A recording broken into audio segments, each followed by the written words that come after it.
కృపలో క్షేమము నీచితివి, కృపకు పాత్రులుగా చేసితివి. కృపలో క్షేమము నీచితివి, కృపకు పాత్రులుగా చేసితివి. కృపను గూర్చి పాడెదనేను, కృపను గూర్చి పొగడెద నిన్ను. కృపను గూర్చి పాడెదనేను, కృపను గూర్చి పొగడెద నిన్ను.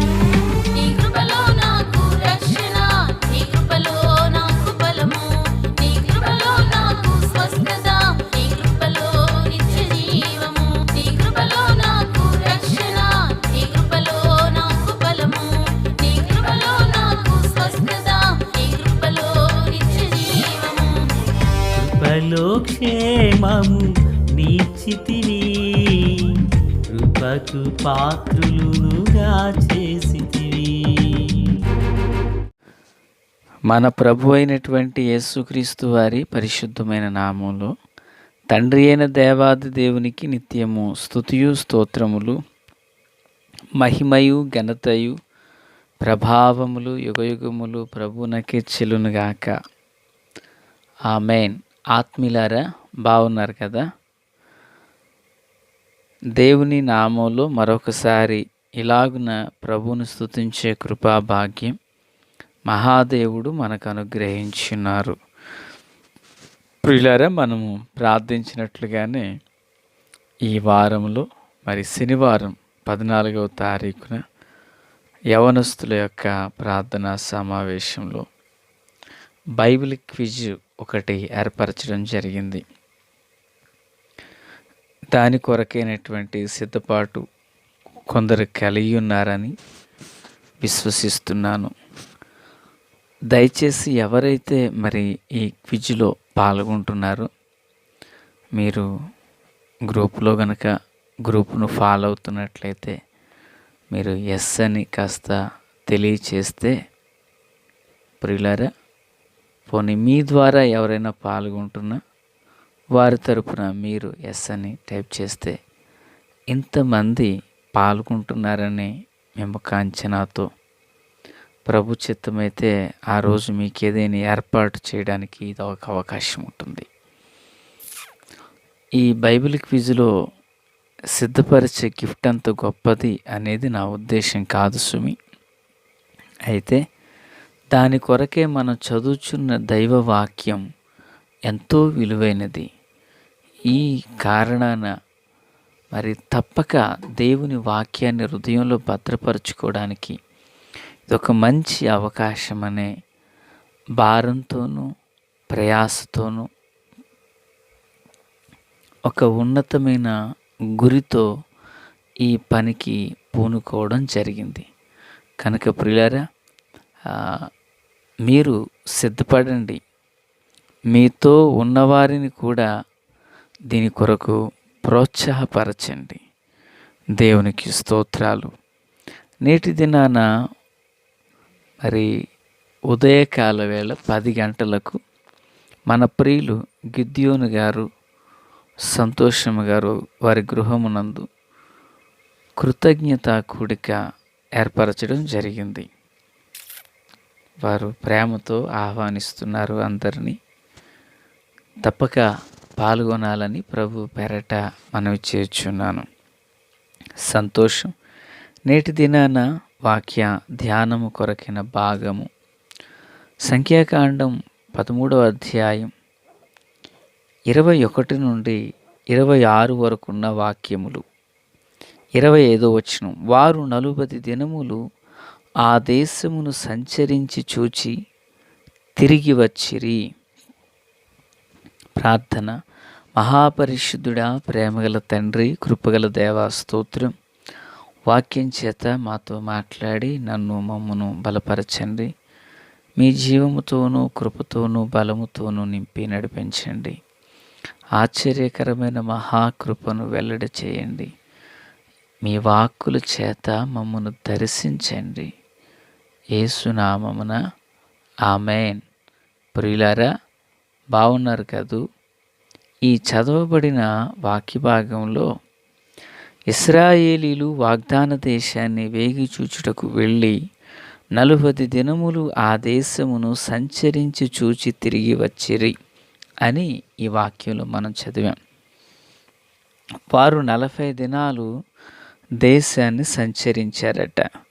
బైబిల్ గ్రంథంలో అంకెలకు ప్రథమ స్థానం కాదు, కానీ వాటిలో కొంత పరమార్థం అనేది దాచబడి ఉంది. ఎలాగున అంటే పిల్లారా,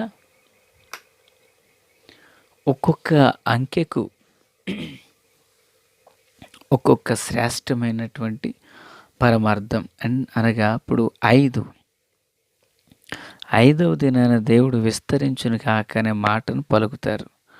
కనుక 5వ సంఖ్య కృపను సూచిస్తుందనేది భక్తుల యొక్క భావం. అలాగుననే 6 అది మనుషుని సంఖ్య. 6వ దినాన మనుషుడు చేయబడ్డాడు. అయితే ఇకపోతే ఇప్పుడు మనము 40 దగ్గర ఉన్నాం కదూ.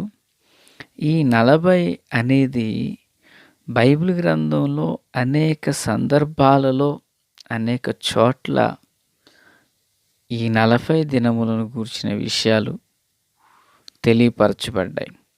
ఉదాహరణకు నోవహు కాలంలో జలప్రళయం 40 దివారాత్రులు. మోషే శిఖరము మీద జీవము కలిగిన దేవునితో 40 రాత్రింబవళ్ళు. ప్రియులారా, మరి దేశాన్ని వేగి చూడడానికి వెళ్ళినప్పుడు 40 దినాలు.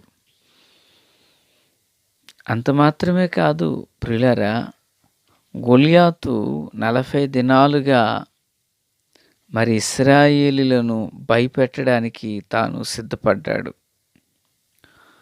40 రాత్రింబవళ్ళు భక్త ఏలియా గారి యొక్క ప్రయాణం.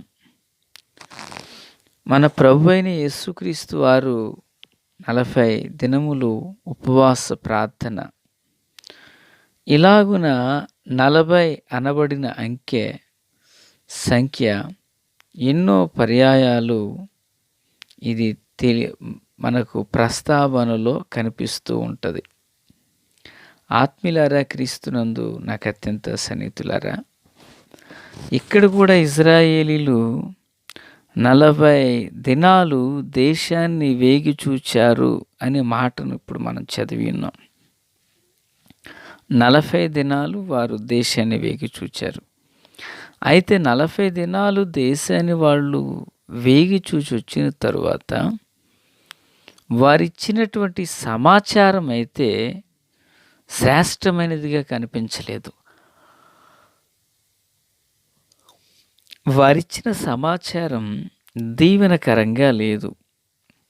ఎలాగునంటే పిల్లారా, ఇదే సంఖ్యాకాండం 14 అధ్యాయం 33-34 వచనాల్లోకి వస్తే ప్రభువారు అంటారు అక్కడ, మీ శవములు మీ అరణ్యంలో క్షయమగు వరకు మీ పిల్లలు అరణ్యంలో 40 ఏళ్ళు తిరుగులాడుచు మీ వ్యభిచార శిక్షను భరించెదరు. మీరు ఆ దేశమును సంచరించి చూచిన 40 దినముల లెక్క ప్రకారము దినమునకు 1 సంవత్సరము చొప్పున 40 సంవత్సరములు మీ దోష శిక్షను భరించి నేను మిమ్మల్ని రోసివేసినట్లు తెలుసుకొందురు అన్నారు ప్రభు. పిల్లరా, అంటే 40 దినాలు వారు సంచరించినందుకు గాను దినమునకు 1 సంవత్సరం చొప్పున 40 ఏండ్ల కాలం వాళ్ళు అరణ్యంలో తిరుగులాడుచు వచ్చారు. ఎందుకు అంటే వీరు వాగ్దాన దేశాన్ని వేగి చూడడానికి వెళ్ళినప్పుడు వారు ద్రాక్షల గెలను 2 భుజముల మీద వారు కట్టుకుని తెచ్చారు.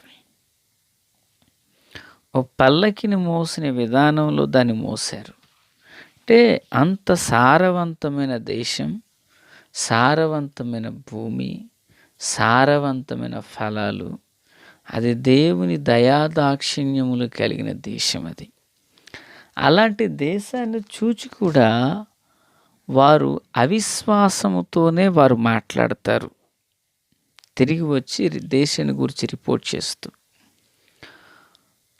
వారు దేవుని యొక్క కృపను ఎరిగియు దేవుని యొక్క సత్యమును కలిగియుండియు కూడా వారు పలికినటువంటి ఆ అవిశ్వాసపు మాటలు, అవిశ్వాసపు రిప్రజెంటేషన్, దాన్ని చూచి ఆ ఇశ్రాయేలీల కుమారులకు గొప్ప పనిష్మెంటే వారికి కలిగింది.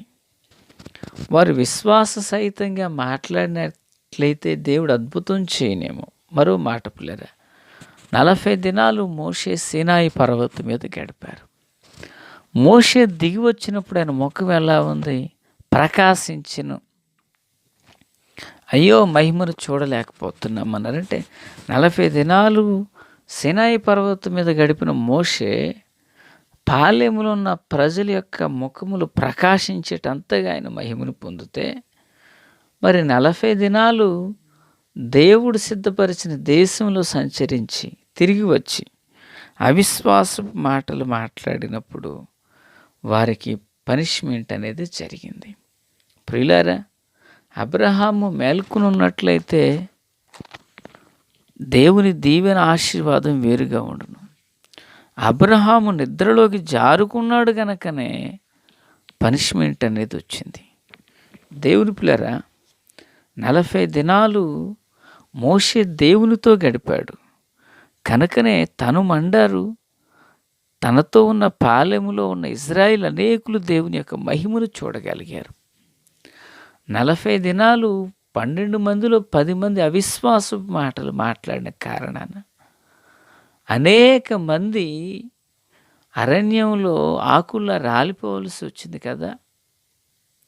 కేవలం ప్రభు యొక్క సత్యం కొరకు నిలిచిన వారు మాత్రమే, విశ్వాసంతో నిలిచిన వారు మాత్రమే ఆ శ్రేష్టమైన వాగ్దాత దేశంలోకి వెళ్ళారు. అంటే అవిశ్వాసంతో పలుగుట వలన 40 సంవత్సరాల శ్రమ, విశ్వాసంతో దైవభక్తిని కలిగి ఉండటం వలన దేవుని మహిమ సన్నిధి తన ద్వారా గుడారాల మీదకి రావడం. ప్రియరా, దేవుని యొక్క ప్రసన్నతను, ప్రభావం మన ద్వారా ప్రజల మధ్యలోకి రావడానికి మనం ఒక వారధి వలె మారాలి. ప్రభువును మోసుకు వెళ్ళి ఒక సారథి వలె మనం ఉండాలి. అదే మన జీవితానికి ఆశీర్వాదకరం. ప్రార్థన. తండ్రి దేవా, స్తోత్రాలు. ఈ వాక్యం విన్న మా ప్రియులను దీవించండి ప్రభు. మా ద్వారా మా చుట్టూనున్న ప్రజలకు మిమ్మును మోసుకుపోయే సారథిగాను, దేవా ప్రజలను మీ వద్దకు నడిపించే వారధిగాను మేము మారునట్లు సహాయం చేయండి. అందరిని దీవించండి, కృపతో నింపండి. యేసు నామమున ఆమేన్. Praise the lord.